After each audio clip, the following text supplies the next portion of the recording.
Bien, buenas noches, hermanos. Pues de nuevo sea muy bienvenido. Y hoy vamos a concluir esta serie que se tituló Dios y la familia. Y hoy voy a tocar un tema particularmente para los padres de familia, papá y mamá. Y se titula nuestro mensaje El problema de no corregir a los hijos. Y acompáñame por favor a Proverbios capítulo 22, versículo 6.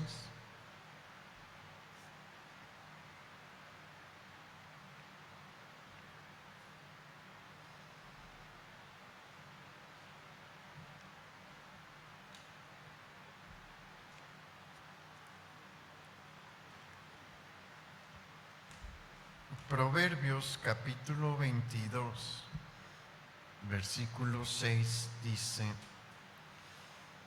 Instruye al niño en su camino, y aun cuando fuere viejo, no se apartará de él.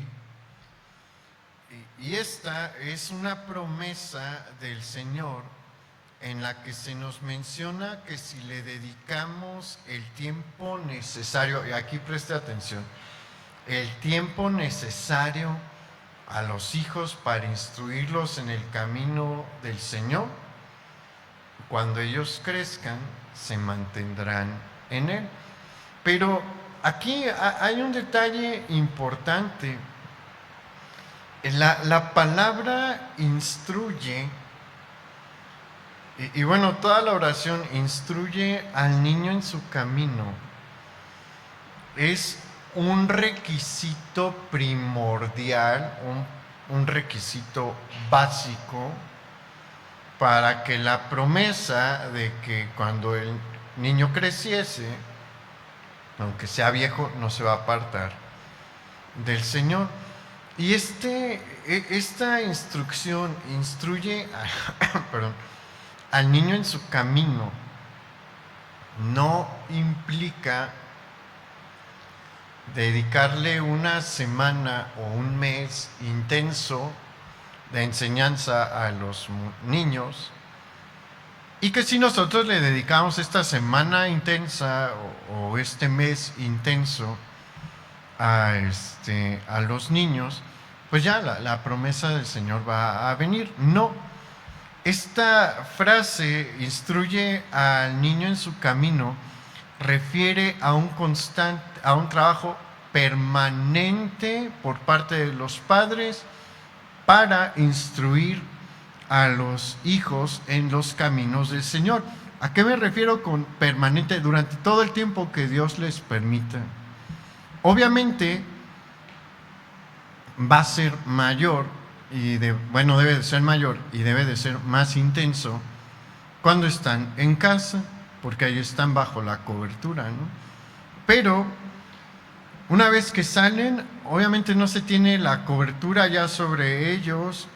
Ellos pues son una familia independiente, una casa independiente, pero sí se les puede seguir instruyendo, sí se les puede seguir aconsejando y en ocasiones estorbando para que no se salgan de los caminos del Señor. Y bueno, ahorita nosotros nos vamos a enfocar en la etapa en la que los hijos están todavía dentro de casa, ¿no?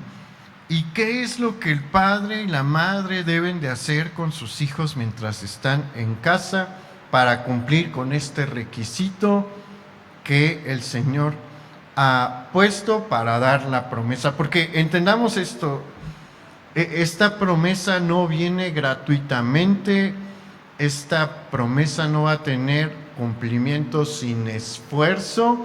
Muchos quisieran eso, ¿no? Y bueno, esto sucede en varias promesas del Señor. Queremos que los beneficios nos lleguen sin que nosotros nos esforcemos, y no funciona la cosa así con Dios. Y específicamente en esta promesa Aquellos que la quieren ver reflejada dentro de su familia van a tener que trabajar. No va a llegar gratuitamente, no va a llegar sin esfuerzo. ¿Y en qué se debe de trabajar? En enseñarle a los hijos cuál es la voluntad del Señor y cuáles son sus mandamientos. Esto tiene un requisito previo a la vez. Yo los debo de conocer. Yo debo de conocer las Escrituras de tal manera que voy a estar en condiciones de poderle transmitir este conocimiento a mis hijos. Y esa es una parte, el enseñar. La otra parte es disciplinar. La disciplina es necesaria y lamentablemente la disciplina es uno de los elementos que más se ha abandonado en los últimos tiempos. Hay muchas razones, ¿no? Pero una de las razones más importantes es el predominio de algunas corrientes psicológicas modernas que señalan que corregir y disciplinar a los niños, como señala la Escritura, trae traumas y que esos traumas llevan a que se levanten hombres y mujeres que no son funcionales dentro de la sociedad. Pero bueno, a mí se me hace muy curioso eso, ¿no? Porque si usted ve a la sociedad americana desde su independencia, 1776, hasta 1960, va a encontrar que eran hombres y mujeres completamente funcionales. ¿Y cómo cree que los corregían? A varazos, como señala la Escritura. Usted vea la Inglaterra victoriana, en el tiempo de la reina Victoria, y bueno, durante también la primera mitad del siglo XX, ellos fueron también un granero de misioneros, de metodistas, bautistas y presbiterianos para todo el mundo. Y la sociedad era funcional. De hecho, esa es la época de gloria, ¿no? del Imperio Británico.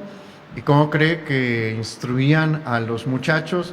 Como señalaba la Biblia, en su gran mayoría, y todos eran funcionales. Y ahorita nos están diciendo que eso ya no se debe de aplicar, ya no se aplica en Inglaterra durante varias décadas.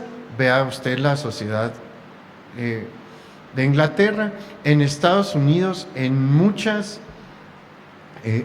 estados, se prohíbe por ley aplicar este tipo de disciplina. Ve el tipo de muchachos que hay. Mire, no es popular decirlo, ¿no? Pero usted vea qué muchachos son más funcionales, los de los estados del noreste de Estados Unidos o de California, o los de Alabama, Georgia. Va a encontrar que son muy, muy distintos, ¿no? Más adeptos al trabajo los que están en Alabama, en Georgia, donde todavía hay principios cristianos sólidos, donde los principios cristianos se aplican. Pero bueno, ¿qué nos están enseñando a nosotros aquí en México? Algo completamente similar. Se está enseñando que a los niños no se les debe de corregir, que a los niños no se les debe de aplicar disciplina, porque eso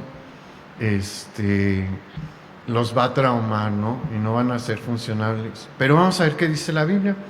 Acompáñame a Proverbios capítulo 29, versículo 15.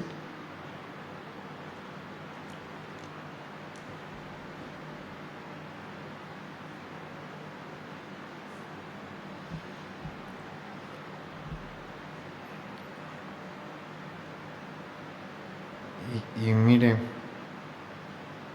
la Biblia nos dice claramente cómo se debe de corregir al muchacho. Ahí, la vara y la corrección dan sabiduría, mas el muchacho consentido avergonzará a su madre. Hay otras partes donde no voy a entrar a esas partes, donde se especifica dónde se debe de aplicar la corrección y que no se debe de golpear, obviamente brutal, de una manera brutal al niño. La disciplina tiene una mesura, ¿no? La corrección tiene una mesura. No es para que uno ahí descargue toda la ira que uno pueda acumular. Padre de familia, si, aplicando este principio de utilizar la vara, no lo haga cuando esté furioso. Se debe de hacer cuando uno esté tranquilo, porque si no, se le va a pasar la mano y eso está mal, Pero aquí, ¿qué nos dice la Escritura? Que la vara y la corrección, ¿qué trae? Sabiduría, ¿para quién? Para el muchacho y la jovencita, es para ellos. Pero, ¿qué dice después? Mas el muchacho consentido avergonzará a su madre. Regrésese tantito, vamos a Proverbios capítulo 13, versículo 1.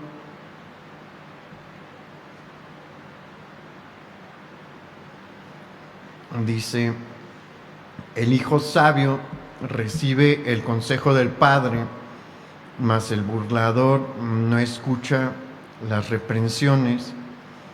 Y más adelante vamos a Proverbios capítulo 17, versículo 25, que dice, el hijo necio es pesadumbre de su padre y amargura a la que lo dio a luz.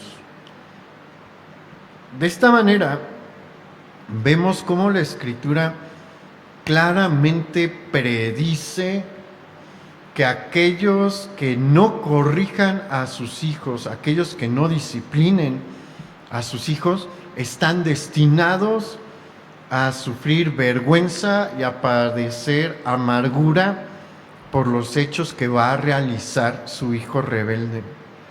Y la Escritura no falla en esto, ¿no? Aquel padre y madre que se niega a disciplinar a sus hijos, lo que va a cosechar son actos que va a realizar su hijo consentido e insensato, que le van a traer vergüenza y que le van a amargar la vida.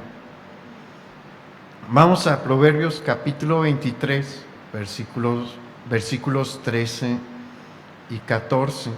Y aquí hay una instrucción de Dios bien importante junto con una predicción.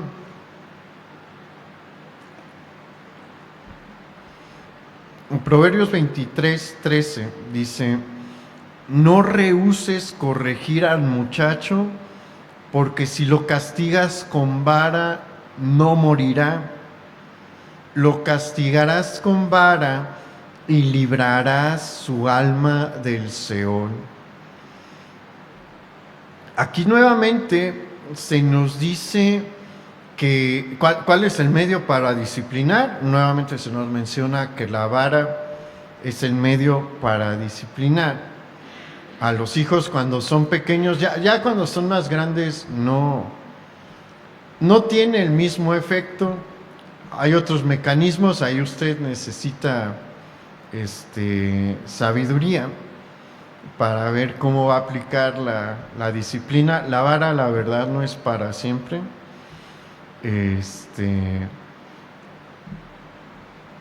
Bueno, ahí depende de cada quien, ¿no? Yo le puedo platicar lo que pasó conmigo, ¿no? A mí me castigaban ya después porque pues me dolía más, por ejemplo, no poder salir el fin de semana con mis amigos a que me dieran 2, 3 varazos. ¿Por qué? Porque el dolor del varazo se pasa en 10, 15 minutos, pero no salir el viernes, pues es todo el viernes perdido. Entonces ahí usted ocupa sabiduría, ¿no? Pero de que debe de seguir aplicando disciplina en la adolescencia, sí, sí la tiene que hacer. Y si usted aplica disciplina sobre sus hijos, ¿qué dice el versículo 13? Que el muchacho no morirá, usted lo está librando de la muerte. Pero hay algo bien interesante en esta expresión de no morirá. La muerte a la que se está haciendo referencia en el versículo 13 no es a la muerte espiritual, de eso se nos va a hablar en el 14, se refiere a una muerte que viene producto ya sea de una pelea, de un altercado, de un accidente por hacer cosas imprudentes o de la ejecución de una sentencia e incluso de una muerte que pueda venir por un acto de venganza, por una acción realizada por el muchacho. Porque un muchacho mal portado tiene todos estos abanicos de posibilidades para morir. Puede morir en nuestra actualidad, ¿no? Puede morir en un accidente por andar de borracho o drogado. Puede morir porque se le ocurrió. Luego hay unos que tienen 1 mes o 2 en artes marciales mixtas y sienten que todas las pueden. Se le ponen agresivo a alguien más que tiene pistola y dice, saca la pistola y le da y ahí se acabó el muchacho. Pasa, no creo que son cosas del otro mundo, ¿no? Yo no lo vi personalmente, pero en uno de los años en los que yo estuve en la facultad, pues en la facultad estaba la fiesta de bienvenida y un montón de fiestas, ¿no? En una de esas fiestas a un muchacho se le ocurre invitar a una muchacha a bailar. Su novio llega y molesto obviamente y se empiezan a pelear. Bueno, resulta que este muchacho era un maleante, saca la pistola, le dispara ahí y se acabó la fiesta. Son cosas reales, ¿no? A las que están expuestos los muchachos, a los que no se les aplica disciplina. Aquí no tenemos sentencia de muerte, pero muchos de pena de muerte en el sistema judicial. Pero en los Estados Unidos hay estados en los que sí, muchos son hombres a los que nunca se les corrigió en su hogar. ¿Y cuántas personas no vengan a sus familiares por algún acto de maldad que otra persona realizó? Entonces, a todo esto está expuesto un muchacho rebelde, indisciplinado, a quien no se le corrige. El Señor entonces nos está diciendo, si tú disciplinas a tu hijo, lo estás librando de que pierda la vida por alguna de estas causas. Pero en el versículo 14 también nos dice, lo castigarás con vara y librarás su alma del Seol, es decir, del lugar de castigo al que van las almas de los perdidos. Entonces, vea todo lo que trae la disciplina, todas las cosas positivas que trae la disciplina. Tiene la capacidad de librar la vida física de un niño o de una niña, pero también tiene la facultad de librar el alma de un niño o de una niña. ¿Por qué? Porque se va a mantener en los caminos del Señor. Y aquel que es instruido y se mantiene en los caminos del Señor tiene una probabilidad mucho más alta de salvarse que aquel que no lo está. ¿Por qué? Porque, miren, Dios le da la oportunidad de salvarse a todos. La Escritura dice que no va a haber alguien que se pueda presentar delante de Dios y decirle: nunca me diste una oportunidad para conocerte. Pero hay personas a las que se les conceden más oportunidades. Nadie va a poder decir: jamás tuve la oportunidad de conocer a Dios. En el momento en el que digan eso, toda nuestra vida está registrada, hay libros sobre nuestra vida, y Dios va a decir: el día tal, a la hora tal, del año tal, yo me quise revelar a tu persona y me dijiste que no, me cerraste la puerta tajantemente y esa fue tu oportunidad, no la aprovechaste. Pero una persona de padres creyentes, claro que tiene más probabilidades de salvarse, porque sus padres, si son diligentes, le van a transmitir constantemente el camino de la salvación, el medio para salvarse a través de la fe en nuestro Señor Jesucristo, y pues hay más probabilidad. Cada quien decide, no es garantía, porque lamentablemente también hay hijos totalmente rebeldes que pues no quieren, y como dice nuestro dicho popular mexicano: a fuerzas ni los zapatos entran. Entonces hay casos así, ¿no? Pero la regla general es que si yo soy diligente y hago mi trabajo, la promesa está ahí, ¿no? Y voy a librar a mi hijo de problemas físicos y también de la perdición.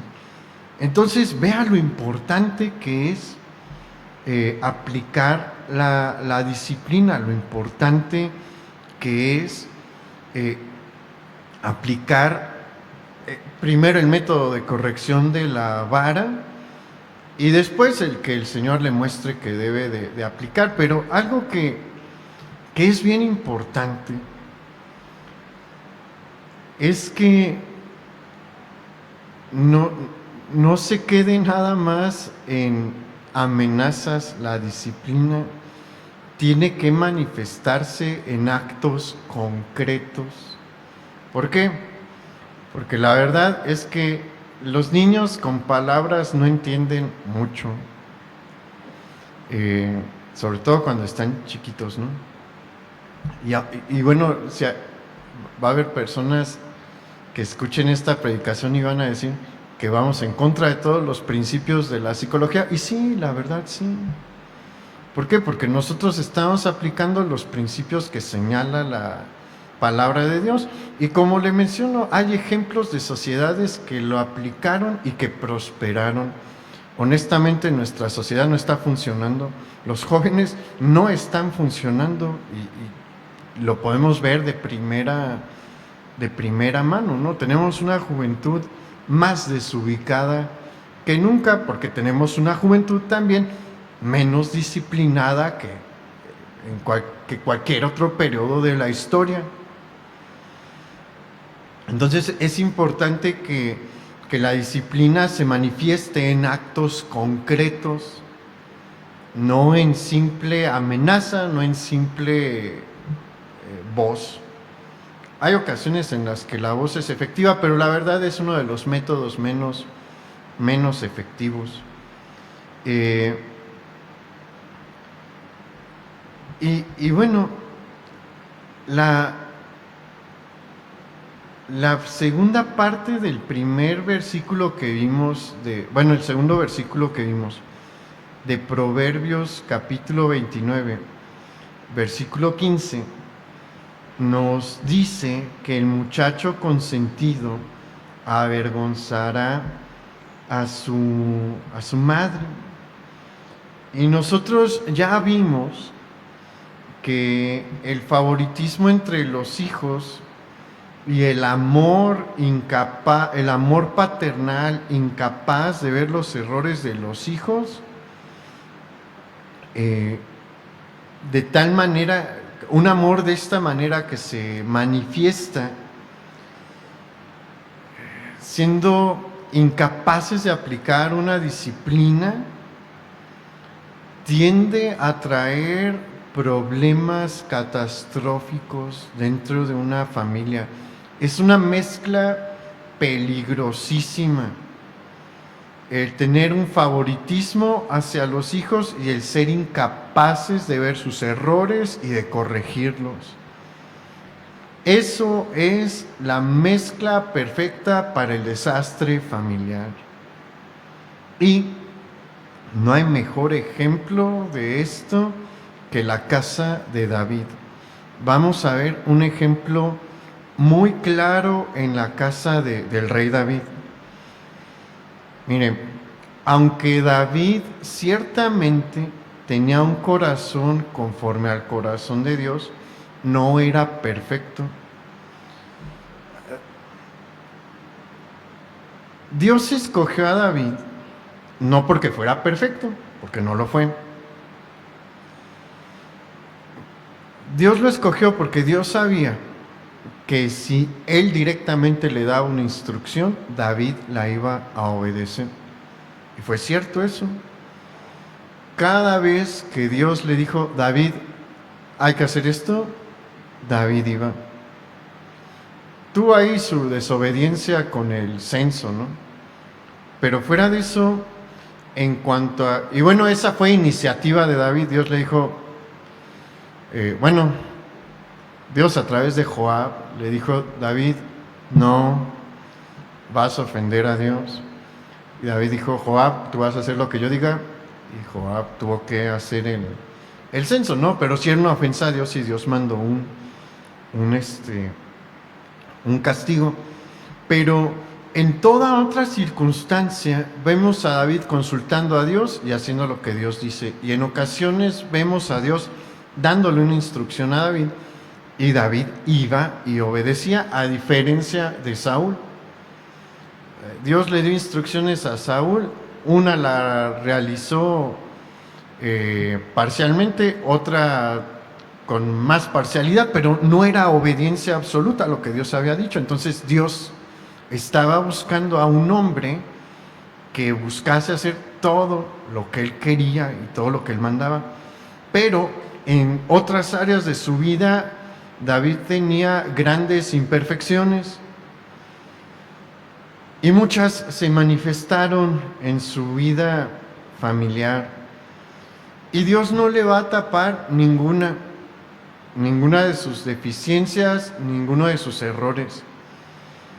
Y nos va a permitir ver cómo estos errores en el manejo de su familia le trajeron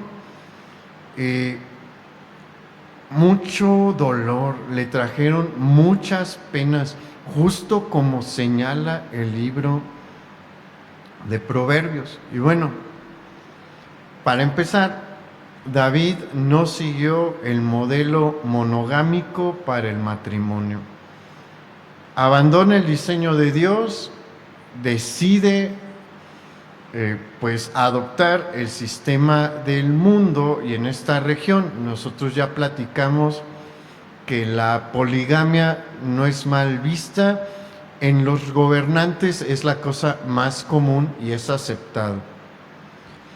Y como hemos mencionado, cada vez que abandonamos el diseño de Dios, vienen consecuencias catastróficas. Y me voy a regresar tantito.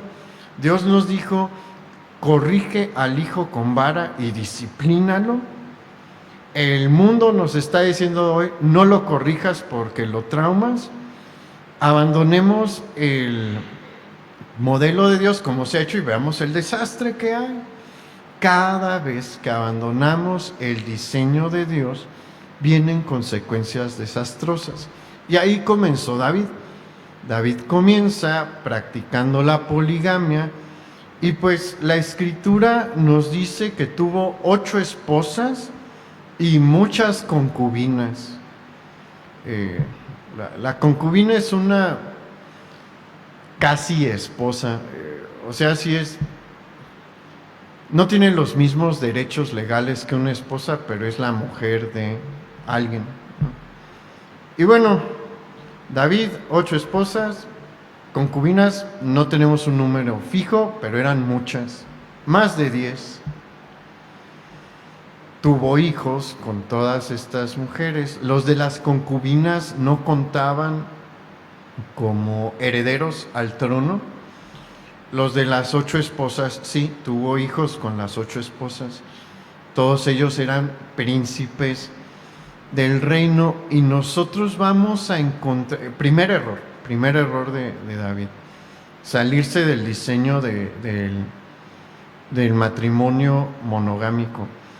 Pero después, cuando analizamos su vida familiar, vamos a encontrar que David desarrolló un amor ciego y desmesurado por sus hijos. Y este amor ciego y desmesurado por sus hijos vino a rendir frutos cuando ellos eran adultos, y los frutos que trajo este amor ciego y desmesurado por sus hijos fueron horrorosos. O sea, no fueron cosas tranquilas, no fueron, no hay pecados inocentes, pero hay pecados que son menos graves que otros. Lo que hicieron los hijos de David fue terrible. El primer caso es el caso de su hijo Amnón. Una de las hijas de David era muy hermosa y se llamaba Tamar. Era o la mujer más hermosa del reino o de las más hermosas. Y Amnón se enamoró de ella y abusó de ella, la violó, le tiene una trampa y la viola. La violación de Amnón sobre Tamar tiene aparte una agravante legal desde el punto de vista de la ley de Moisés, porque es una violación incestuosa, es su media hermana. Y la ley de Moisés castigaba estos 2 pecados, y quiero que me acompañe a ver la sentencia que había por estos pecados. Vamos a Deuteronomio capítulo 22, versículo 25, por favor.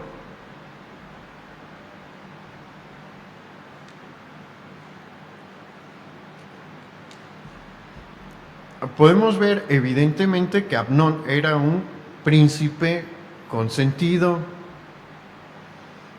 y se comportó como tal.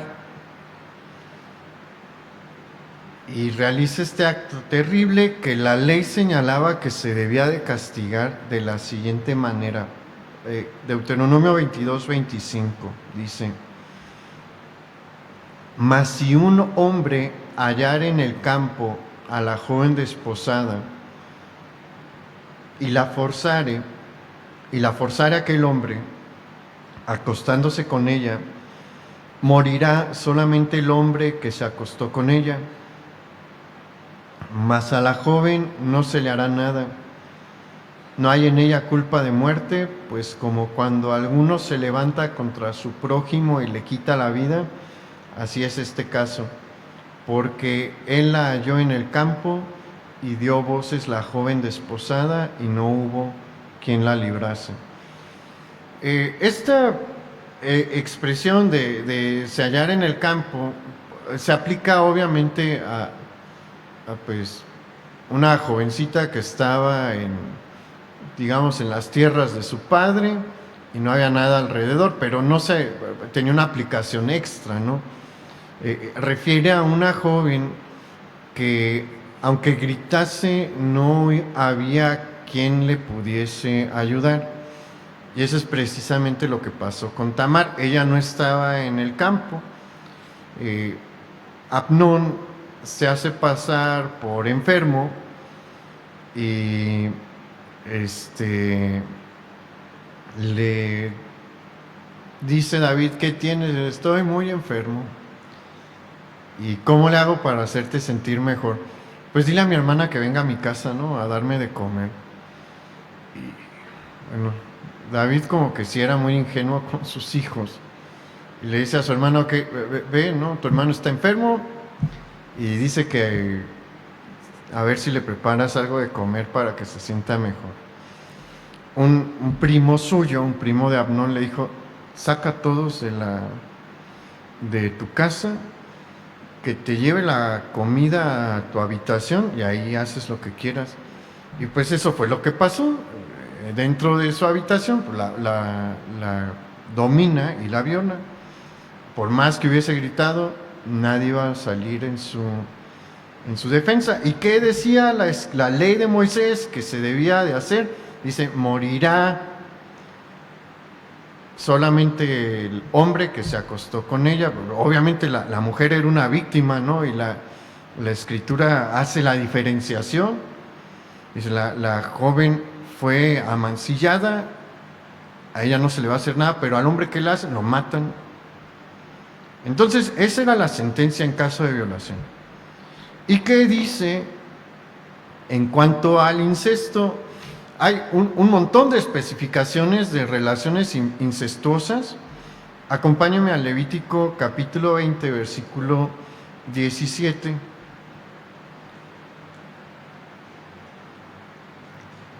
Ahí está todo el listado, ¿no? En Levítico 20.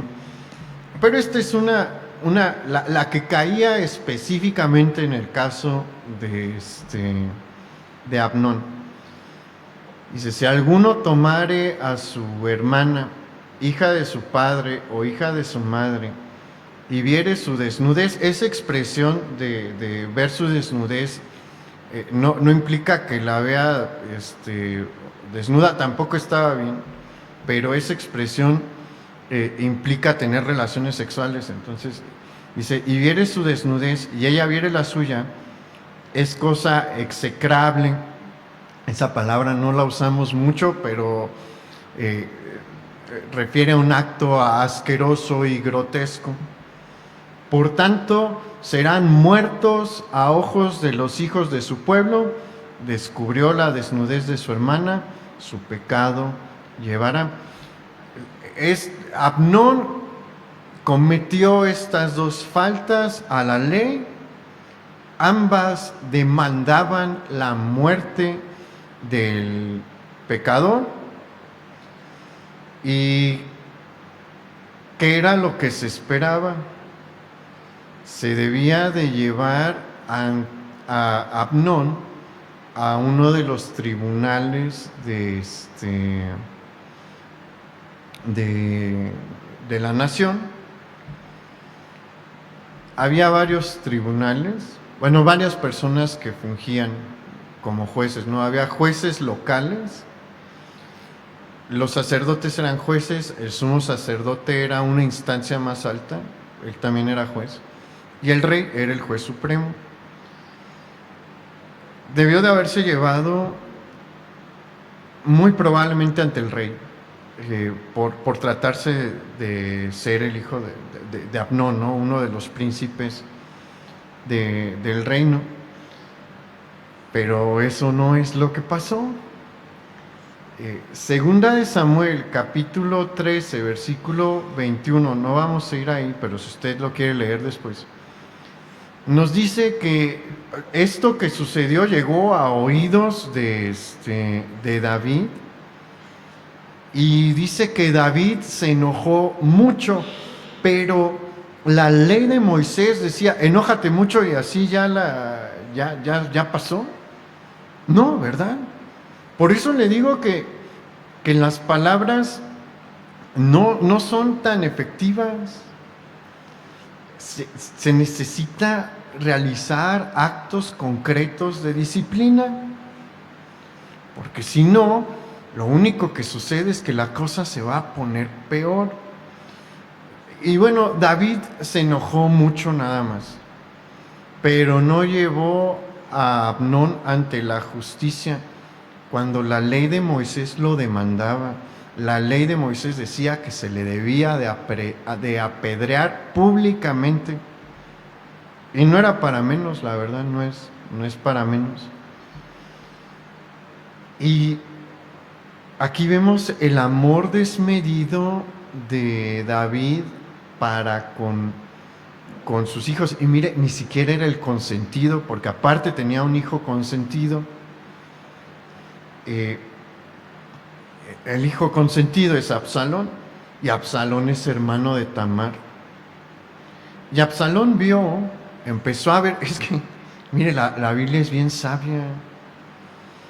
Absalón vio que no hubo consecuencias sobre Abnón, y le aseguro que eso lo guardó en su corazón después.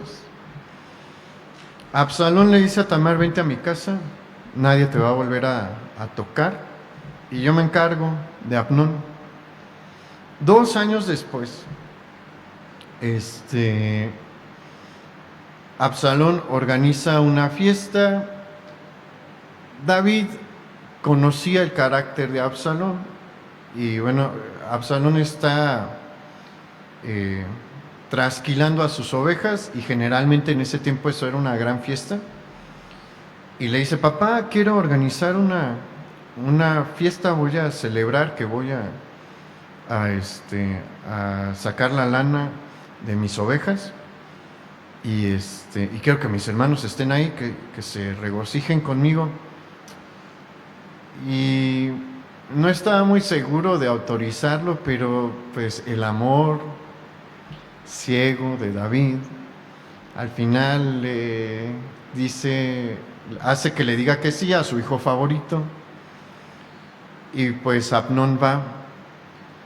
Y en un momento Absalón les dijo a sus siervos: cuando ya hagan una señal lo matan, no se metan con los demás, a él nada más quiero que lo maten. Y dicho y hecho, hace la señal, lo matan. Absalón sabe que hizo algo muy malo y se va a esconder en un reino extranjero, que tenía buena relación con David. O sea, no crea que se fue así de incógnito. Llegó con el rey, y el rey lo recibió, y David sabía dónde estaba. La ley de Moisés era muy clara en lo que se debía de hacer con el homicida.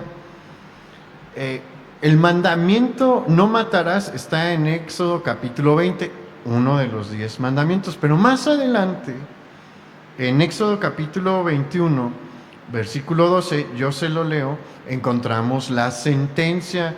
Vamos a encontrar que la ley de Moisés tiene la prohibición y tiene también las sentencias. ¿Cuál era la sentencia? El que hiriere a alguno haciéndole así morir, él morirá. Sentencia de muerte para aquel que tome la vida de otro hijo de Adán, de otro ser humano. Y mire, aunque efectivamente lo que había hecho Abnón ameritaba la muerte, Absalón no estaba autorizado para hacer justicia con su propia mano. Había un proceso a seguir, se tenía que llevar un juicio. El gran problema fue que el juez encargado de llevar este juicio dijo: no, estás bien, Abnón, te pasaste, pero pues eres mi hijo y te amo y no te va a pasar nada. Estás protegido no por la ley, por el rey. Y pues nadie iba a extender su mano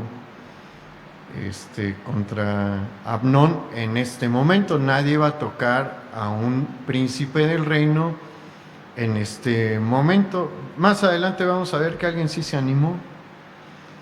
Y bueno, vamos a encontrar vamos todos por favor a 2 de Samuel capítulo 13, versículo 38. Porque ahí hay otra manifestación de el amor ciego y desmedido que tuvo David para con sus hijos. Segunda de Samuel 13, 38 dice: así huyó Absalón y se fue a Gesur y estuvo allá 3 años. 39. Y el rey David deseaba ver a Absalón, pues ya estaba consolado acerca de Amnón, que había muerto. O sea, vea, mire, uno dice esto es una exageración, pero le puede pasar. O sea, la Escritura por eso dice: el que cree estar firme, cuide que no caiga, porque, perdón, si David cayó, usted también puede caer. No es invencible. Y es importante que veamos lo peligroso que es este amor ciego y desmesurado en el corazón de un papá y de una mamá, porque después de que pasó el tiempo y que dijo: pues ya me resigno a que se murió mi hijo Amnón, es irracional esto, ¿no? David está diciendo: quiero otra vez a mi hijo homicida a mi lado, a que mató a uno de mis hijos, ¿no? Que comete fratricidio. Pero así puede ser el amor ciego por los hijos. Y Absalón buscó regresar al reino de su padre porque le tenía la medida a su papá. No corrija a su hijo le va a agarrar la medida. Y le tenía la medida a su papá. Y bueno, convenció a Joab, general del reino, para que hablase con David. Y David no perdió un segundo en decirle a Joab: tráemelo de vuelta. Y le va a costar caro, muy, muy caro a David esto. Porque todo lo que Proverbios señaló se va a ver reflejado en Absalón. Este hijo consentido, por el que se tiene un amor ciego y desmedido, se va a convertir en una pesadumbre, en amargura y vergüenza para su papá y para su mamá, porque Absalón va a regresar.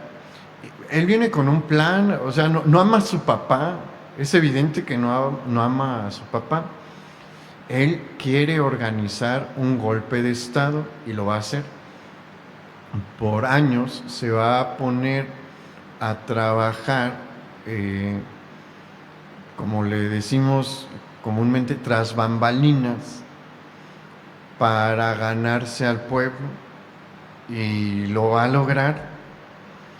Va a armar una rebelión tan grande que David no tuvo otra opción más que huir. Y una vez que David sale de Jerusalén, David luego tomaba decisiones nada sabias, porque dejó a un grupo de concubinas como guardianes del harén. Tenía un harén y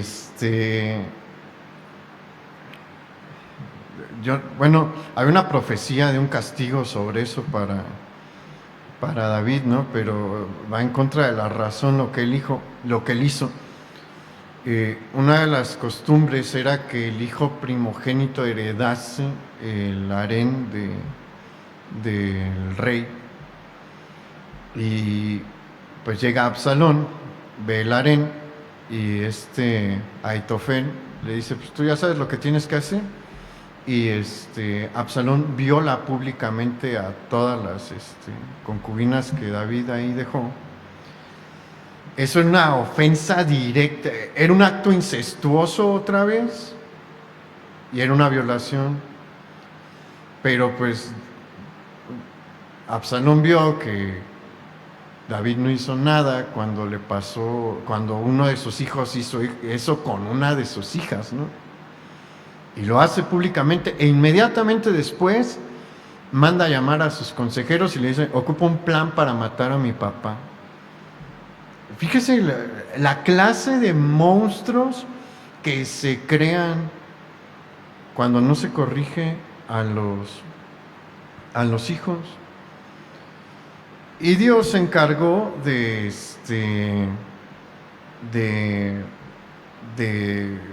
torcer el consejo de Absalón para que no fuese acertado. Pero todos los actos que ha realizado Absalón hasta este momento son dignos de muerte, porque mató a su hermano sin ser juez, o sea, se vengó por su propia mano, violó, cometió incesto y está buscando matar a su papá. Y aparte de eso, es un traidor. Esos son pecados, ¿no?, que él realizó, sancionados por mandamientos señalados en la ley de Moisés. Pero en el área política civil, él es un traidor, traicionó a su padre, y en ese tiempo la traición se castiga con la muerte. Entonces, por donde le vea, Absalón era un hombre terrible, un hombre malvado que desató una guerra civil que va a llevar a que el ejército de David y sus valientes se enfrente al ejército de Absalón en batalla abierta. Pero en este momento se está jugando la corona de Israel. Es un momento de inflexión, es un momento de crisis en el reino. Y en este momento David sigue manifestando un amor ciego y consentidor. Acompáñenme a 2 de Samuel, capítulo 18, versículo 5.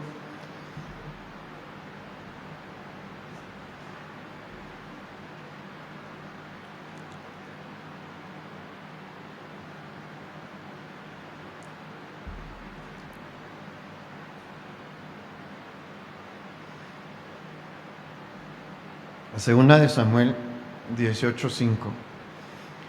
Y el rey mandó a Joab, a Abisai y a Itai, diciendo: tratad benignamente por amor de mí al joven Absalón.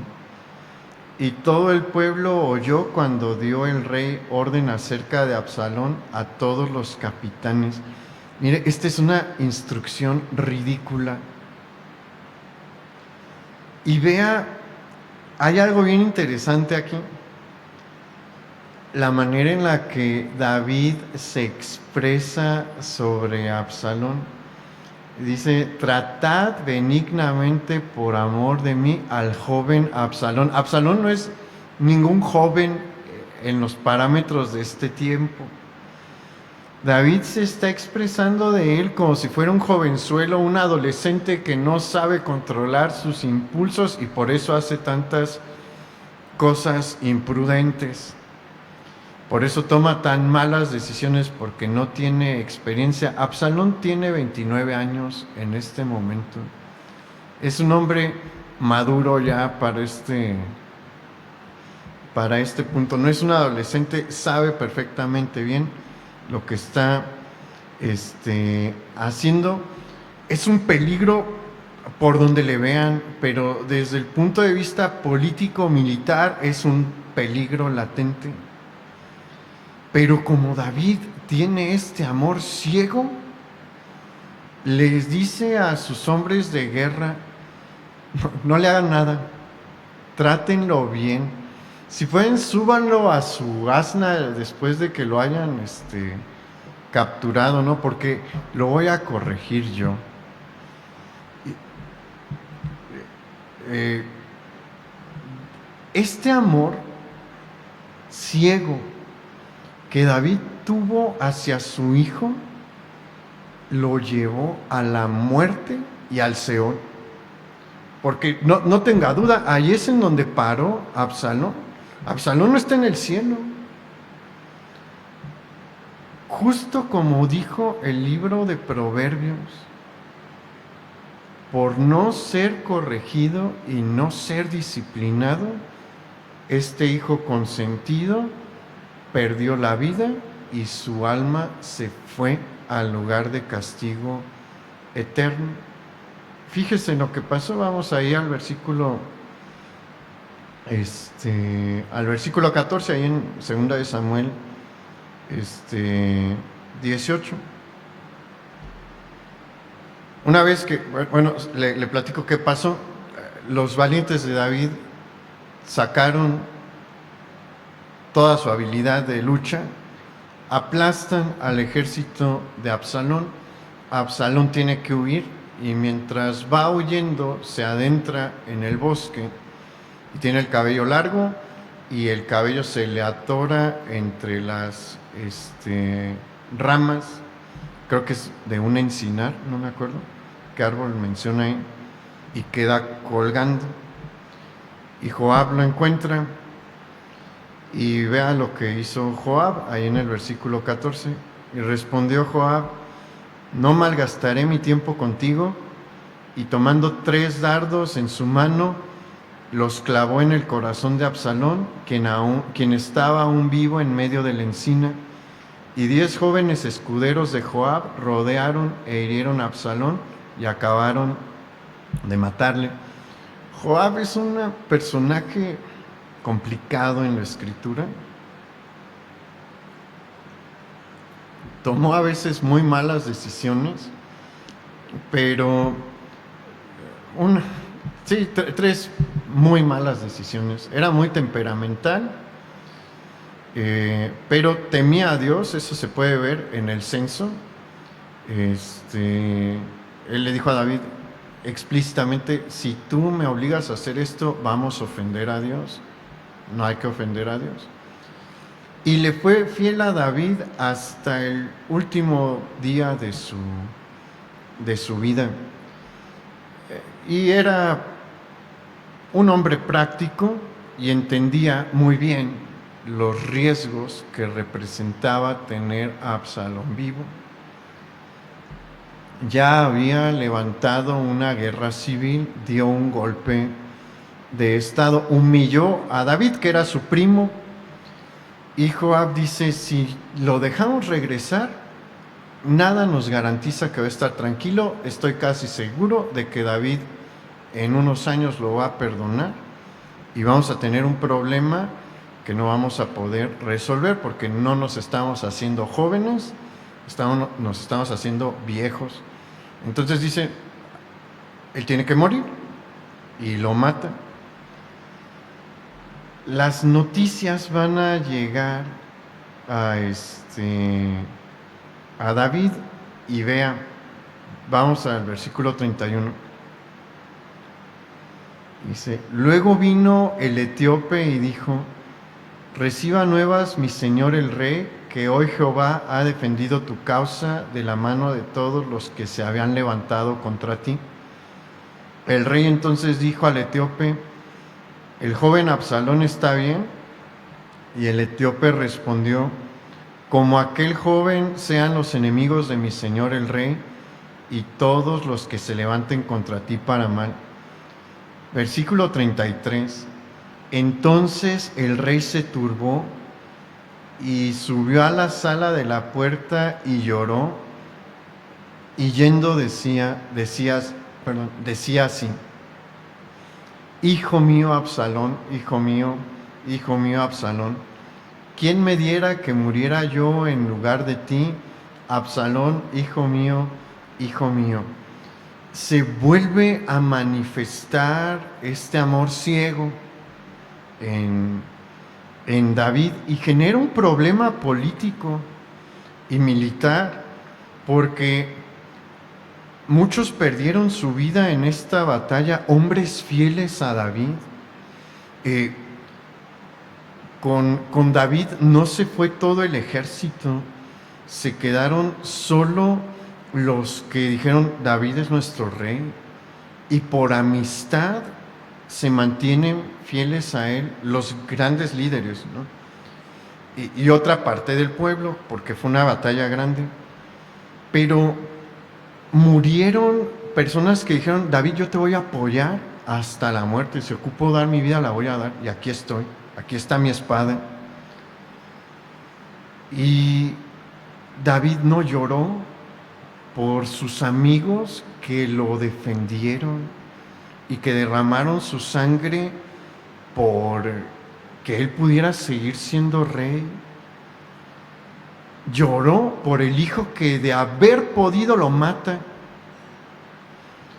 Y cuando Joab llega, toda la gente que estaba junto con David se entristece, en lugar de celebrar la victoria, se entristecen por ver a David. Y cuando Joab ve esto, le dice, David, ven acá. ¿No te da vergüenza que estás llorando por el que nos quería matar a todos? Y no lloras por los que murieron por ti, por los que sobrevivieron y pusieron su vida en la línea por ti. Y David tuvo que reaccionar, pero ¿sabe qué? Sus hijos, el resto de sus hijos, lo siguieron viendo.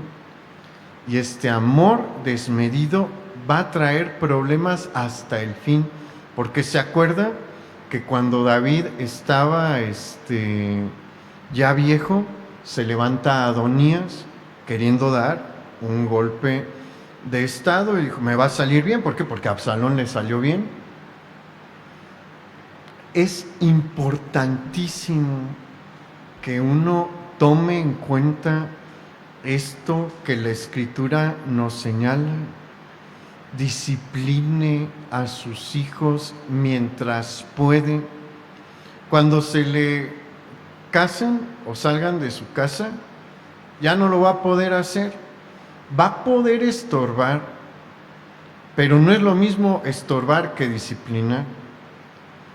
Discipline a sus hijos, porque si no, va a criar a personas como Amnón o a personas como Absalón, y le van a amargar la vida como se la amargaron a David. Esta serie creo que es muy importante que la tengamos en cuenta, ¿no?